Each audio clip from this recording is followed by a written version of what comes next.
Welcome. Welcome to this webinar. Please mute your microphone if you're a participant. While we wait for more participants to arrive, you can scan the QR code on the screen, and it would lead you to Mentimeter, where you can answer 2 short questions, so we know a bit more about you and our audience. And in the meantime, we will listen to a bit of music. See you in a bit. We start in a few minutes.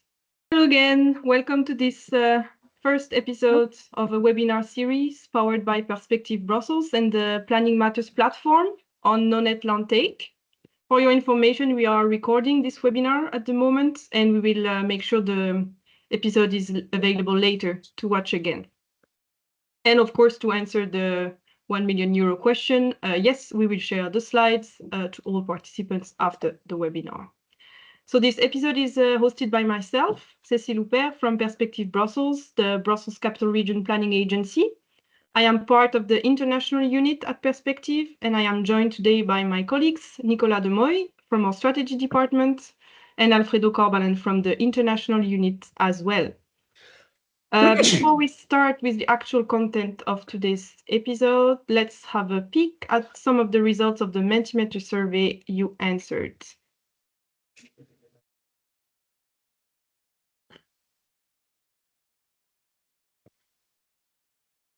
So, diverse audience today from Belgium, Estonia, Brussels, Hanover, Anderlecht. That's very precise.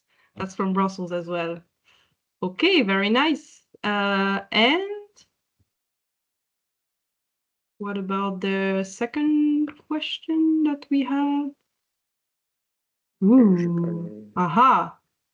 Yes, sustainability is the big one. Densification, health, very nice. Thank you so much for sharing your thoughts. I will share my PowerPoint again. So, a few words of introduction before we dig into today's topic. We have imagined this series of 6 webinars in total as part of the PlanningMatters work program for 2025 to exchange on non-Atlantic, which is a topic of concern for all urban planners across Europe.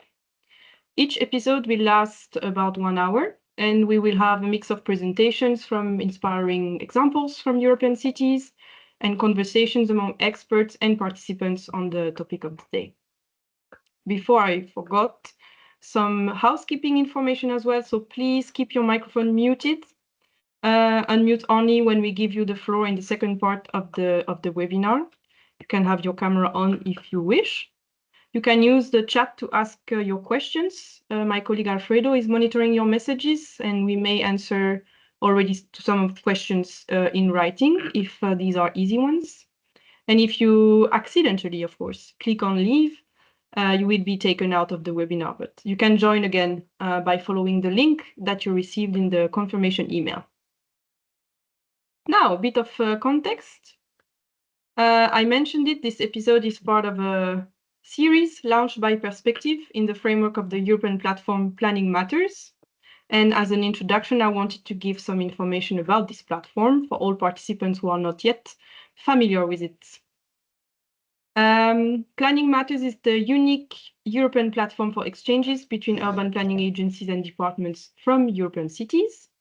And its goal is to bring them together to cooperate and exchange at the European level, build common messages on the European stage, and promote, of course, the role of urban planning in Europe. It all started during the Belgian presidency of the EU last year, 2024, where Perspective used the opportunity offered by the Belgian presidency to strengthen contacts between European urban planning agencies and also create a dynamic exchange of ideas on their professions and their role in meeting global challenges. Following the success of the first European seminar for urban planning agencies that we organized last May as part of the Belgian presidency, Perspective created PlanningMatters to continue the dialogue and exchange knowledge to share expertise, build capacity, and engage with the European institutions on the role and place of urban planning in European urban policies and initiatives. So all interested planning agencies, urban development departments of cities, urban networks, they are of course welcome to join us. You can contact us afterwards if you want more information about the platform. Then, the idea of this series is to discuss non-net land take and the different strategies to achieve it. We identified this unifying theme as it is of interest for exchanges between urban planning agencies and administrations, and that the results of these exchanges can also influence the European and national political and legislative agendas. Through specific activities in 2025, we want to address the questions you see on the screen. What are the principal strategies to achieve net land take at different scales? What are the main challenges planners encounter when it comes to the implementation of net land take? What are the gaps in terms of knowledge, of data, etc.? And what are the policies and regulations to take into account at different levels? This topic is important because the European Union has set the ambitious goal to achieve non-net land take by 2050. And this aligns with broader strategies like the EU Biodiversity Strategy for 2030 and the Soil Strategy for 2030 as well. So it keeps urban planners busy in finding more efficient use of existing urban spaces, reduce the need for new land conversion, and preserve landscapes. It also raises a lot of questions and very practical challenges, as we will also discuss today. So what we want to do, we want to promote and exchange about what cities are already doing to achieve this goal. What are the different strategies, the different tools, the different frameworks put in place to achieve it. And this first episode of the webinar series will give you an overview of what is non-net land take and the approaches in different European countries, where the objective of reducing the artificial use of land is reflected in land use regulations, but you will see in quite different ways. So this episode is structured around the presentation of the report Non-Net Land Take Trajectories, Policies and Practices Across Europe, prepared by ESPON as part of the Belgian Presidency's Territorial Cooperation Programme, and based on case studies from 9 European countries.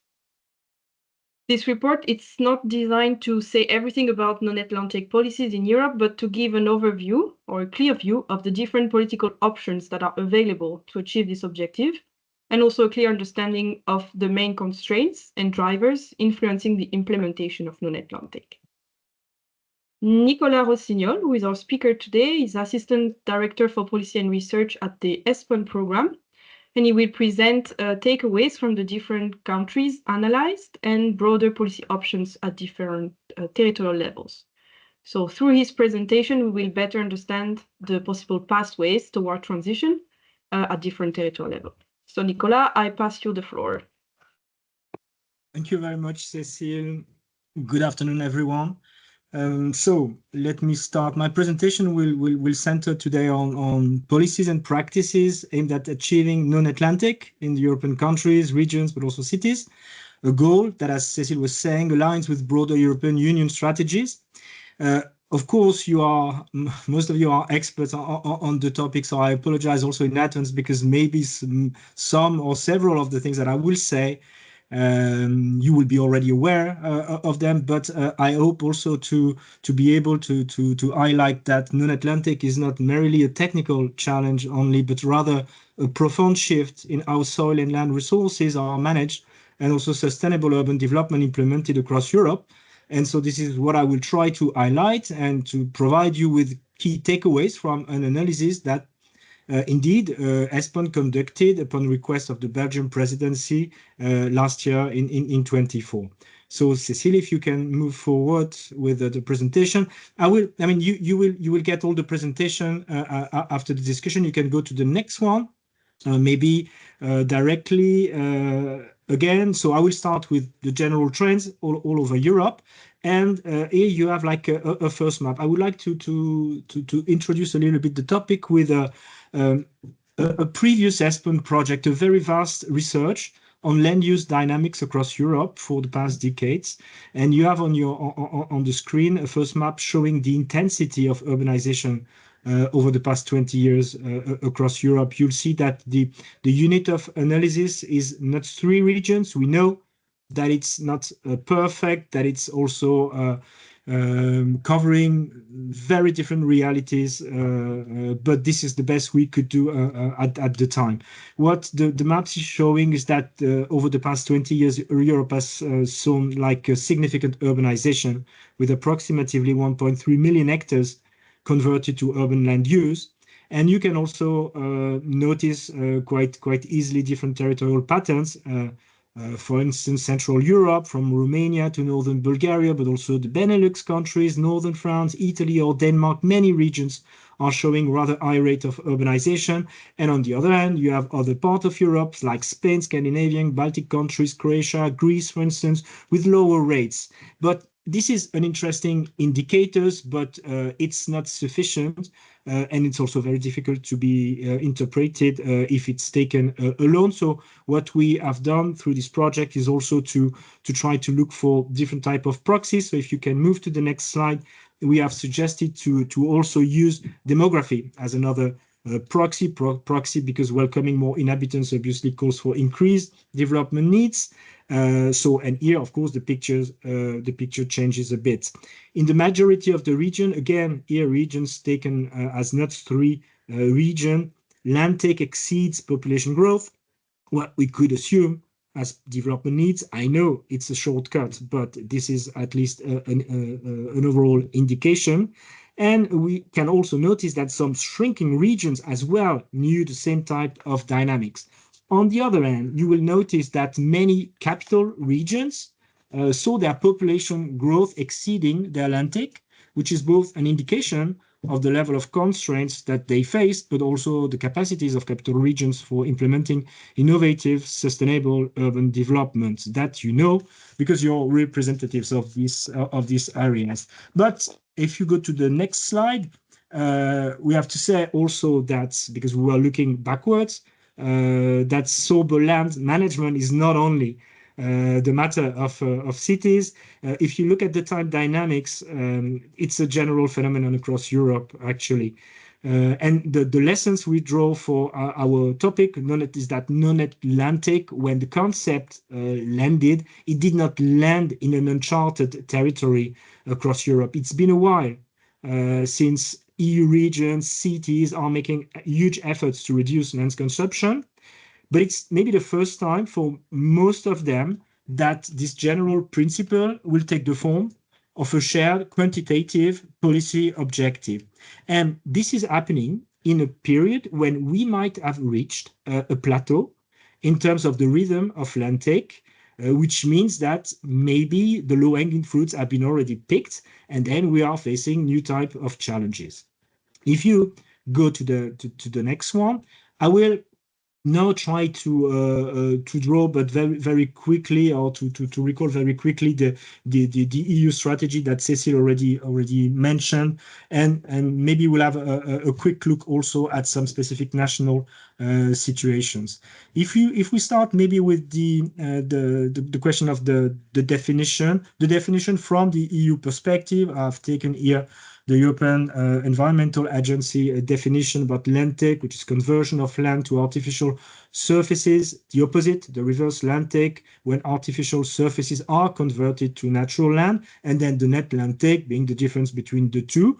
And the reasoning behind is that land is taken to respond to development needs, things that are obvious. And then the impacts that are meant to be addressed beyond this objective of reducing land take is precisely to avoid the damages on ecological functions, but also on the potentials for carbon storage, on biodiversity, on in relation with natural disaster, and also with the quality of life of the people, for instance, in the sense of the reduction of amenities for them. So this is the broad definition at the EU level. If you go to the next one, we'll see that the EU soil strategy for 2030 is offering not only a vision, but also a framework, which is based on the idea that all EU soil ecosystems must be in healthy condition by that date.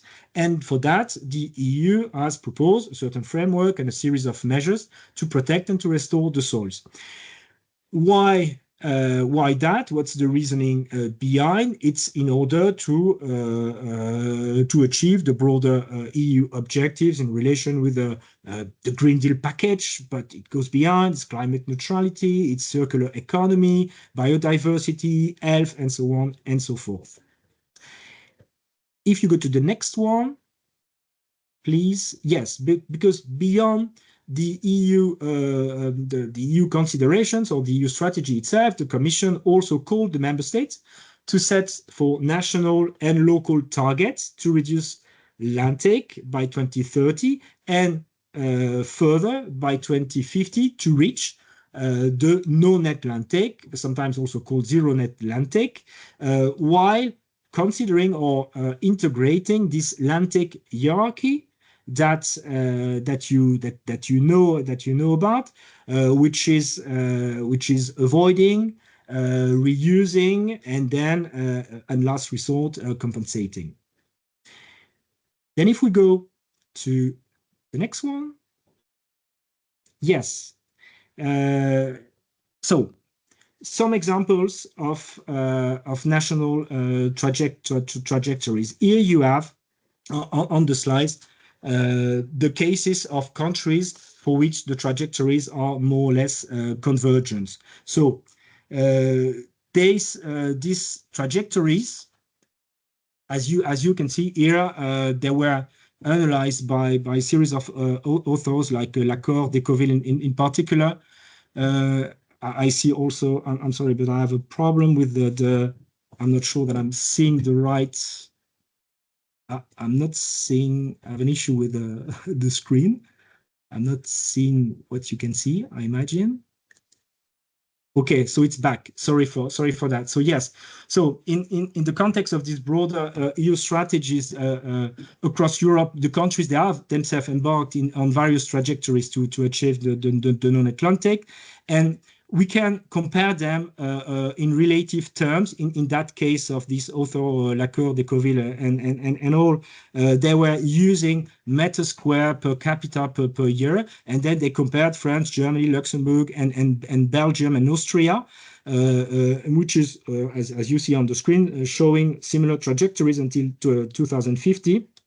There is something, for instance, striking with Austria, when you can see that there is like a high land consumption per capita already at the beginning, but the steep reduction that the government would like to achieve by 2030. And maybe also the case of the Flemish region is interesting because they have like a more ambitious target to reach the non-Atlantic by 2040 and not 2050. But all in all, this is more or less common and convergent trajectories. If you go to the next, maybe to the next slide.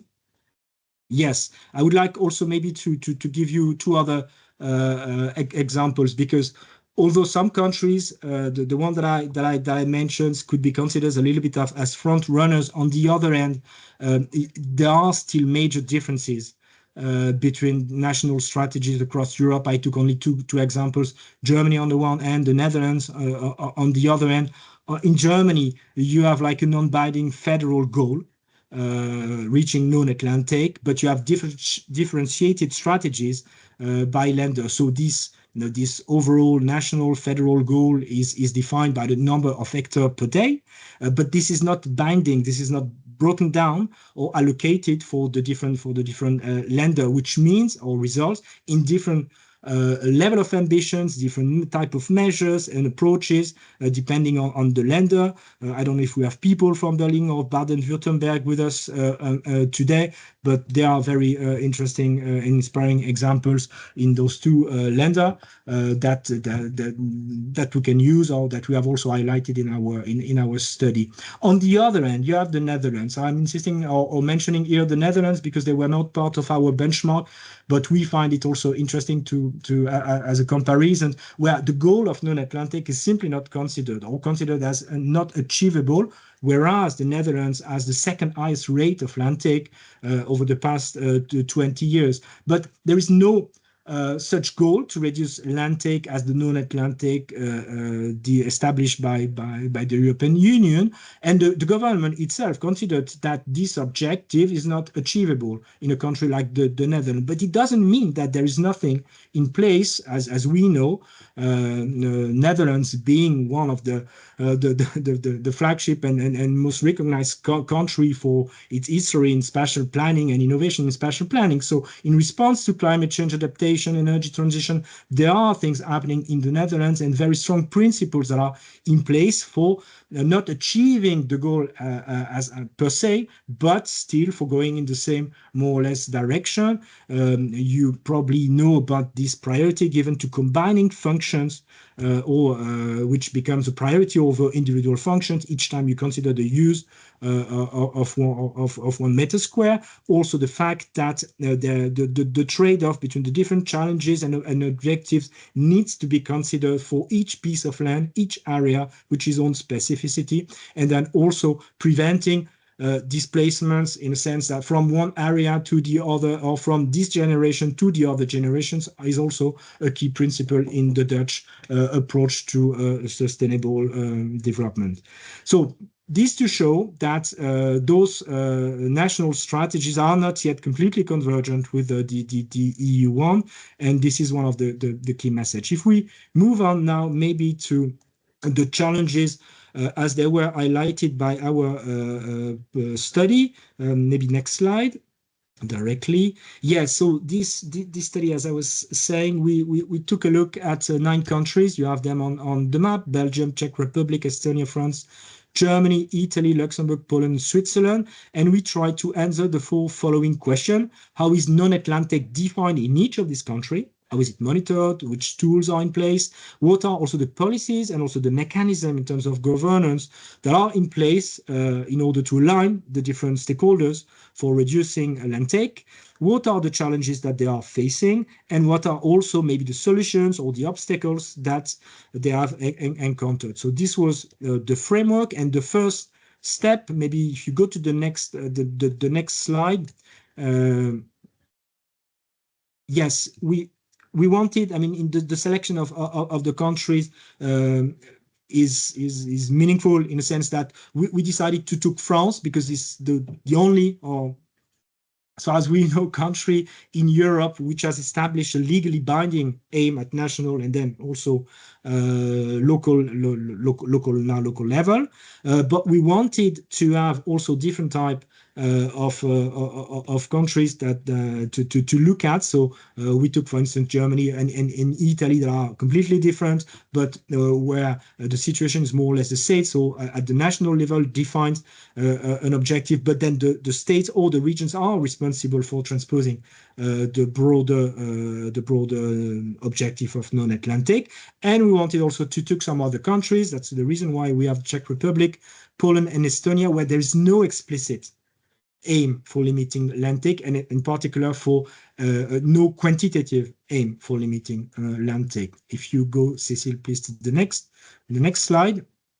So we go through the different challenges. The first one is in relation with the definition and the monitoring of land take. Well, the major challenge is the difference in the definitions across Europe.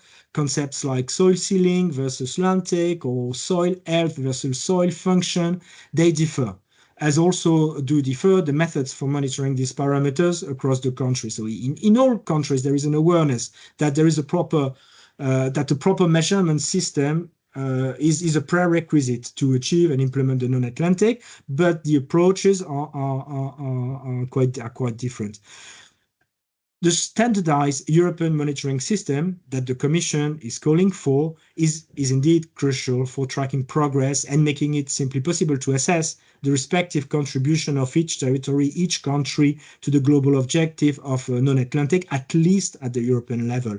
That it exists and it's available at the national level is already something which is very important, but we want to be able to do it at the continental level. Then there will be the need for some standardized approach for monitoring land take at EU level. I think I took one example. If you move to the next slide, just for illustrating a little bit this this issue of definition.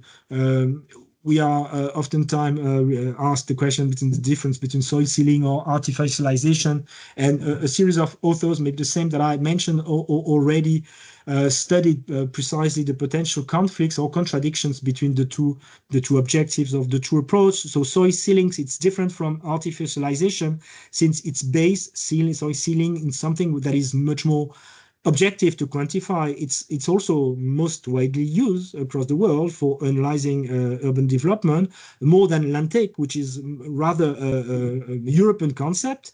And while all sealed surfaces are artificialized, not all artificial surfaces are sealed. So the variation in the proportion of sealed areas within the artificial areas, they give an idea of the density, for instance, of buildings, of infrastructures, road, etc., or other sealed footprints within these areas that are considered as artificial according to the definition that is given by the EU. So that's one of the first challenge. The second one, maybe, yes, many countries have planning policies that historically encourage urbanization. And in most cases, the legal frameworks and the local tax systems as well, they were not designed to support reduced land consumption. So although soil protection laws exist, integrating non-Atlantic objectives into these existing frameworks can sometimes create conflicting goals. And through our studies and looking at the 9 countries that we analyzed, the research teams that worked for them, I forgot to mention them, by the way. They are mentioned in one of the previous slides. 2 Belgian universities from Louvain, from Rennes, and also one French consulting company, Acadie. They proposed a sort of a ladder, a scale of converge in relation with the convergence of the non-Atlantic objective with the existing planning systems in those different countries, and this is what you can see on the screen. The third challenge that we identified, if you can move to the next maybe slide, Cécile. Yes, it's in relation with the socio-economic model that exists in each country, each region that we were looking at. Of course, you have programs promoting urban renewal, regeneration of brownfields, densification in more or less all countries.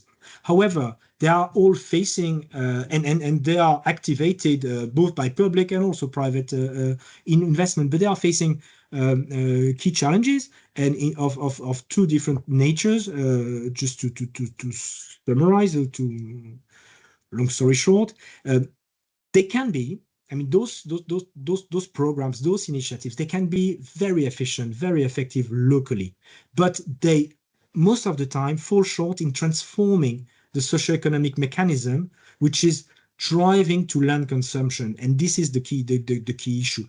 And one of the main challenge that always come on the table each time we discuss the topic in those nine countries that I imagine you will also raise on your side, is that balancing the need for affordable housing with sustainable land use becomes increasingly complex. It results in social cohesion issues as land becomes scarce resource. So this is something that we see more or less everywhere as well. The fourth challenge, which is more in relation with multi-level governance, territorial cooperation in order to design those trajectories towards non-Atlantic. So new governance models are often required actually to achieve non-Atlantic. The local authorities, they must engage in cooperation approaches that for many of them should be more horizontal than what they are used to, which means to agree with other stakeholders as to align their contributions toward this goal. And this shift from traditional planning cooperation can be seen in many cases quite radical. And it necessitates for sure substantial learning processes. And this is what we notice in many of the countries that we analyze. So in that regard, there is a question of scale. that must be addressed. It's clear that regions should play probably a crucial role in establishing effective frameworks for discussing and defining these local green transition trajectories, but this could also be done at metropolitan level and being relevant and meaningful at metropolitan level. Now, not to be too long, maybe some insights, key takeaways from the research. 3 points, if you allow me. Establishing a shared definition and monitoring system at the EU level is crucial. I mentioned it already, but at least for meaningful transnational discourse and collaboration. The problem is that as we are not always talking about the same thing, even though using more or less the same words, it makes things even more complex. So, and if we manage to agree on this shared definition and monitoring system, that this could reconcile also the goals of soil quality preservation and sustainable urbanization. And we think, and this is what also we discussed last year together with the Belgian presidency and the member states, that intergovernmental cooperation could play a valuable role for that. It doesn't mean that cooperation between cities, for instance, metropolitan areas, is not useful for sharing practices. It's absolutely necessary, but there is a need for an agreement at the national level between the countries. We think that this is also something which is crucial. Second, maybe message or insight, lessons learned from this project is that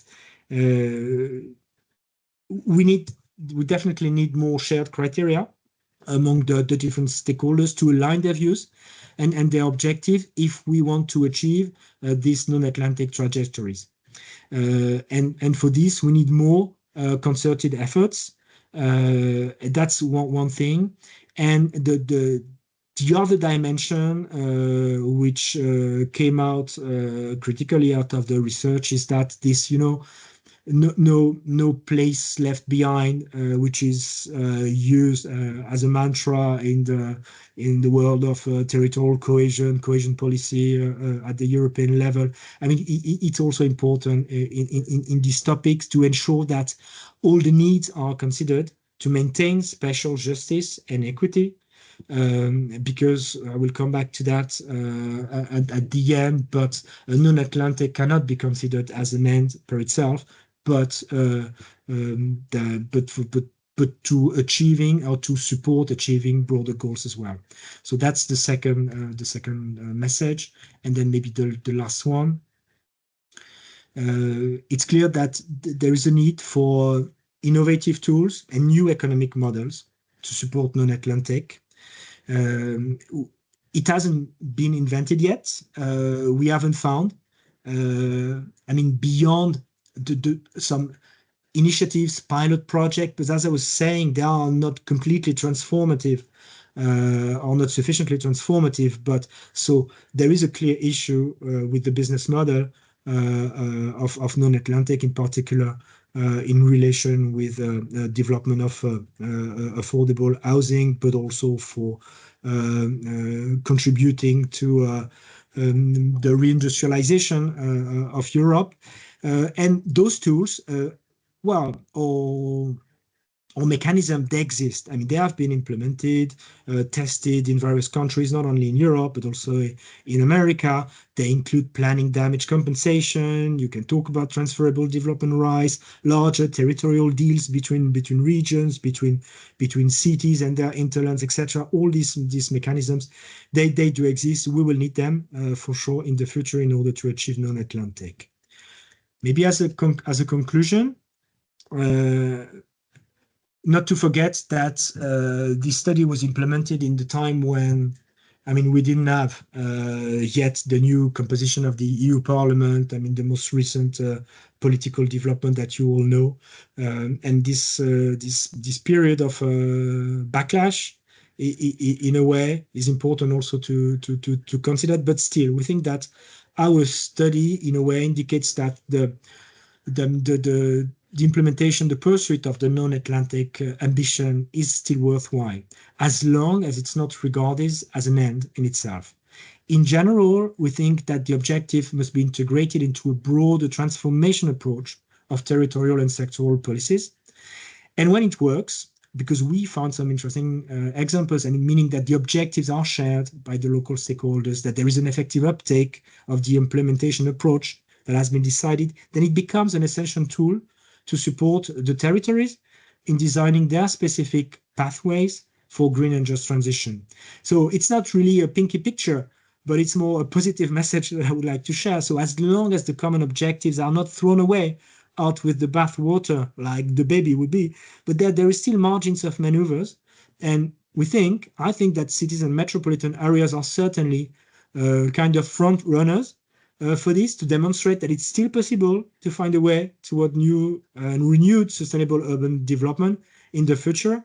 And that's also the reason why, not later than today, ESPON granted and supported a proposal submitted by a series of cities. Some of you are representative of these cities, to precisely look further at the contribution of European metropolitan areas in the implementation of the non-Atlantic objectives in the future years. That's it for me. I have maybe a last, I think there is a last slide, but you will have it where you have the link to the report, the studies, and all the materials related to that. In case you need anything more beyond the discussion we can have today, of course, I'm available for that. And you will get, once again, of course, the paper, the presentation after the meeting. Thank you very much for listening to me. Thank you, Nicolas, for a very complete presentation, and for your last positive message of hope. That I think we all need that these days. So we just take a few clarification questions, if there are any, before we open the floor to reactions from the audience. I will pass the floor to my colleague Nicolas Demoy. I don't know if there are any questions in the chat. Otherwise, participants can raise their hands and we can pass them the floor for their question. You can unmute your microphone normally. But yeah, so Nicolas, please. Yes, then what kind of questions do you have? Otherwise, we have already a couple ourselves. Am I waiting for some questions from the audience? Because Nicolas, we have a few on our side, and the first one would be how to consider the social dimension of NLT on top of the ecological and territorial ones.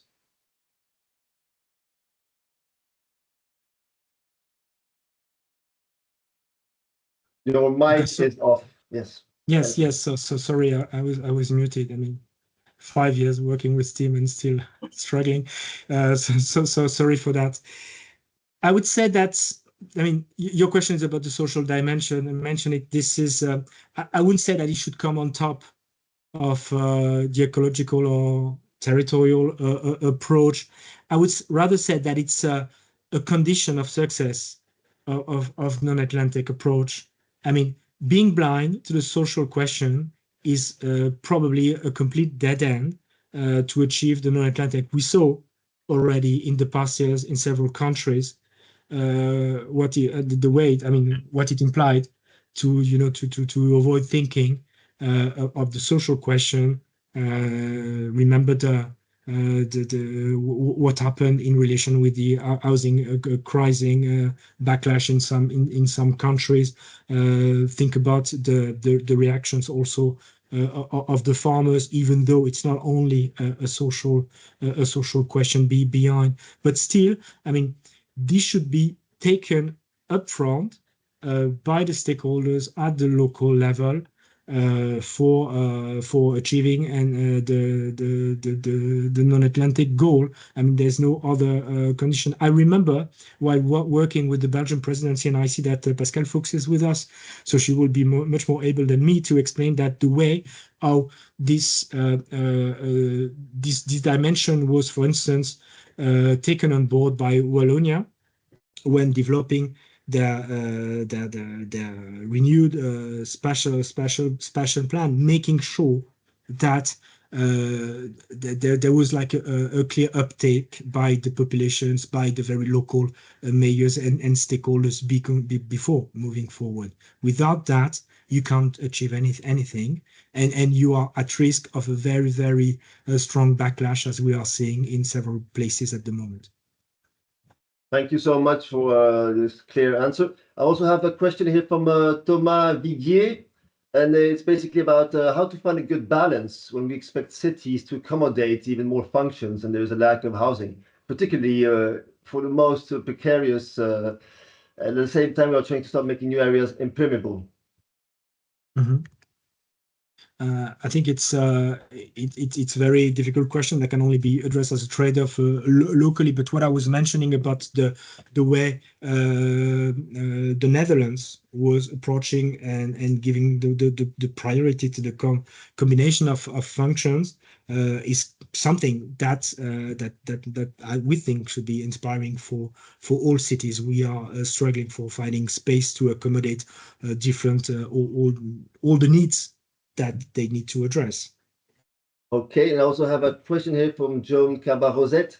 Is there deadlines for the countries to introduce the NNLT goal to their local legislation?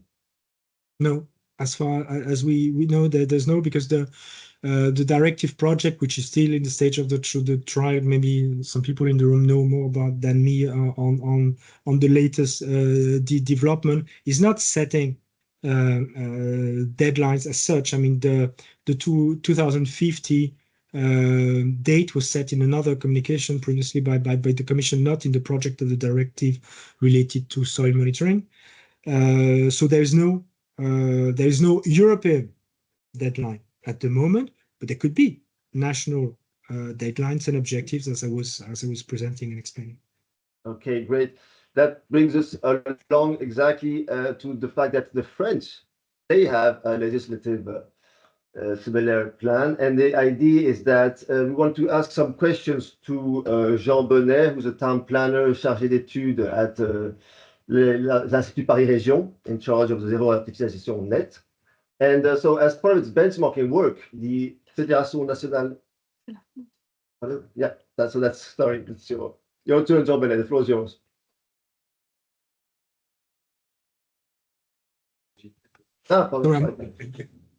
Désolé, Brigitte. Hello. Well, yeah, we indeed in France we have legally binding targets with a whole set of I would say every level of governance has to take into consideration these targets between today and 2028. But the thing is, it still takes a lot of time to be taken into consideration, because we have targets for like the decade 2021-2031, for instance.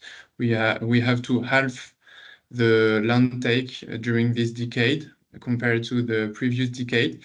But in some places, this obligation will only be taken into consideration in 2028. So most of the decade will already be done in terms of land take. So we also have implementation issues. And also one thing that I would say, I think the planning system for implementing land take in France is quite powerful, but now we are starting to see also like the no-net part was not thought of. So we know how to reduce land take, but we don't know how to compensate land take. And actually, when we look at tools, for now, it's an abstraction. Land take compensation is an abstraction, doesn't exist in reality. It's not monitored. Yeah, what we monitor is only bias of monitoring. It almost never happens compared to the land take rhythm we see. So maybe there was kind of an appeal to this concept because we have these no-net greenhouse gases emission and stuff like that. But I fear it's going to be more complicated to really see what no-net land take means if we really want to compensate land take by recreating agricultural or natural land. So yeah, maybe that's what I wanted to say about that. But if you have any questions about how it is done more precisely, we can discuss it. I'm open for questions. Thank you so much. And once again, I'm very sorry, Brigitte, I missed my cue there. Now I will give the floor to the director of the Fédération nationale d'agence d'urbanisme from France, Brigitte Bariol-Matet. Hello, everyone. Thanks a lot to Brussels Perspective to have launched the PlanningMatters initiative first. And thanks to Nicolas Rossignol and ESPON for this really interesting study about the no-net land take in Europe. I must say that a couple of years ago, the FNO has also done a benchmark about the no-net land take in Europe, but less detailed. And we have made a comparison between the policies in 5 countries, Italy, Germany, Spain, Belgium, and France. And our analysis grid and key findings were really very close to the ESPON lessons. First, no-net land take is a common goal, but with different names and definitions around Europe: land use, sobriety, soil consumption, no-net artificialisation, beton stop in Belgium, soil waterproofing, and also the knowledge and measure tools are very different from a country to another. And it's really a difficulty. The regulation tools are also very different depending on the competencies and institutional organization.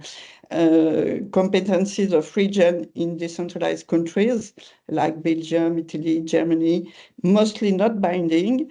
And in France, as my colleague said, a centralized country, it is a national binding law and quantitative objectives that but be taken into account in regional and local planning, like Russian puppets. And the planning documents are now well underway, but the French law is very criticized by a part of local authorities because it is considered too restrictive, and currently a draft law bill is discussed in Parliament to change the law and keep only a non-binding objective. So there is a lot of differences between countries and within countries also between regions in no-net land take approaches. Anyway, as Nicolas Rossignol said, planning cannot do everything, and financial and fiscal policies and tools are necessary to favor the land use sobriety and to reach the objectives. For example, we saw that in Belgium, the compensations of owners whose lands are declassified is a break to reduce urbanized spaces. And for example, in Emilia-Romagna, in Italy, contracts have been launched by the region to incent cities with both objectives of land use reduction and also fundings for urban renewal and soil regeneration. And as a conclusion of our benchmark, very close from the ESPON one, despite common commitment in Europe, there is a lack of clear trajectories for no-net land take.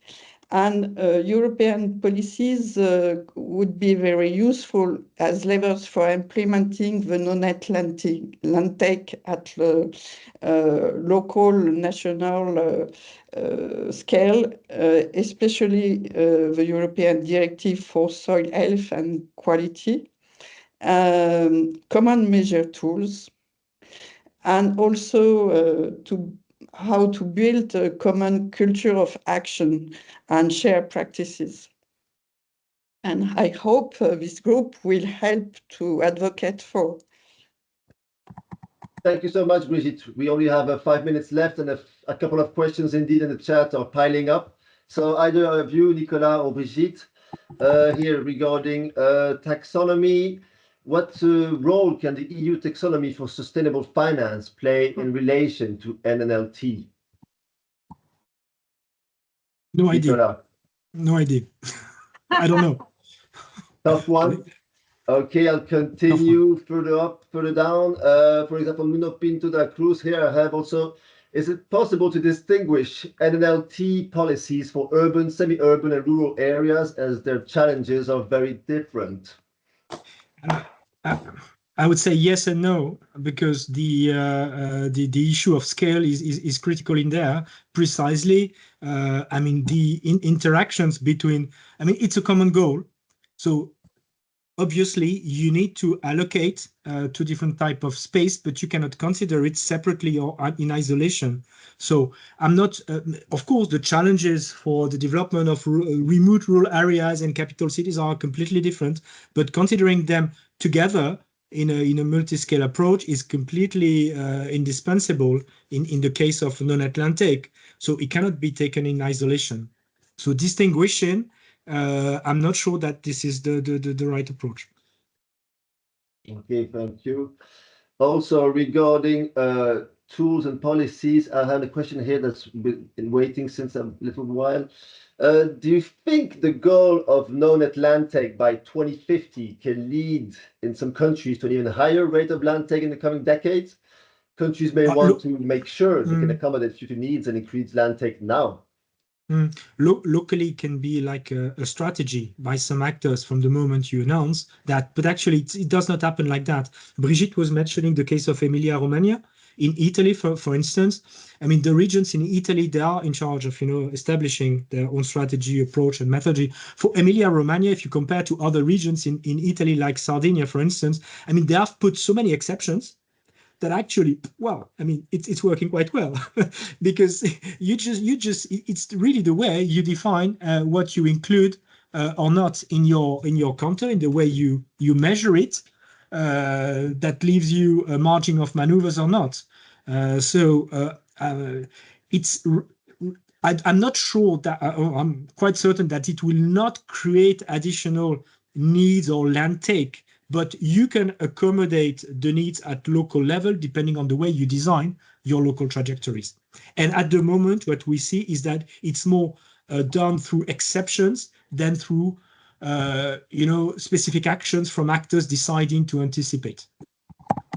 Thank you very much. And a last question from our part that we discussed earlier on. As we are amidst some moments of deep crises, regarding housing crisis, do you think no-net land take could be a solution to the housing crisis? No, I don't think it can be a solution to the housing crisis, because at least as long as the issue of the business model for developing and offering affordable housing is massively is not addressed. But on the other hand, in the majority of the cases, I mean, this is what we found out in our benchmark, is that it cannot be considered as a problem or an obstacle for solving the housing crisis. In most of the cases, I mean, the housing markets in a shrinking Europe, depopulating Europe, I mean, there are not tense enough to create an issue. Land is available. I mean, of course, there are cases, in particular in big cities that you are representing, when it's super tense and the market are really stressed, but in most of the cases, it's not the case. So finding land for developing housing is not necessarily in general an issue. So it's more like this that I think we should raise the problem. Non-Atlantic is not a solution for the crisis, but it cannot be considered as an obstacle for addressing it. And there is one question that you did not ask me, and I think this is the conclusion a little bit of our project. This is a question by Jean on the opinion of a legally binding target versus non-legally binding target. What we saw, I mean, we cannot conclude on that like in a theoretical way, but we can just like see what is happening. What is happening is that, yes, in the case of France, the backlash is extremely severe. Brigitte was mentioning what is happening at the moment at the French Senate. Again, as long as the objectives, the overarching objectives are safeguarded, then there will be a way. I mean, negotiating local trajectories without national top-down, quantitative goals, it's completely possible and it's working. That's it. So it's okay, great. So thanks so much. And a quick last question from Joachim Dupont. Is it difficult to move forward on a common framework because spatial planning is not a European matter? Probably. Short answer. And I will give back the floor. Thank you so much for all those questions and giving your time for these moments of exchanges. Cécile, the floor is yours. Thank you, Nicolas. And Nicolas. Who's typing? Can you please mute your microphone again? Okay. All right. Thank you so much for all your questions. It was an interesting discussion that we had. And thank you, Nicolas, for all your short and concise answers to all these questions. I wanted to thank everybody for being with us today. I saw that we were quite a crowd for this first episode of the Planning Matters program of webinars. So thank you for the audience, but also big thanks to our speaker of the day. We will be back next month for the second episode of our series. This time we will go into more details about one specific strategy put in place to achieve non-Atlantic, and that is the compact cities model, which you probably heard, which is also questions and also brings a lot of challenges. We will hear from two cities, Helsinki and Berlin, but also I hope many contributions from participants directly. So we will also soon share with you the recording and the presentation of today's episode. You can already register to the next episode by clicking on the link that you see on the slide, or I will also maybe copy the link to the chat. Voila. Thanks a lot for sharing your time with us. Take care and have a nice rest of the day. Thank you so much, everybody. Thank you all. Bye-bye. Thank you. Bye-bye. Bye. Bye. Thank you, Cécile and all. Bye.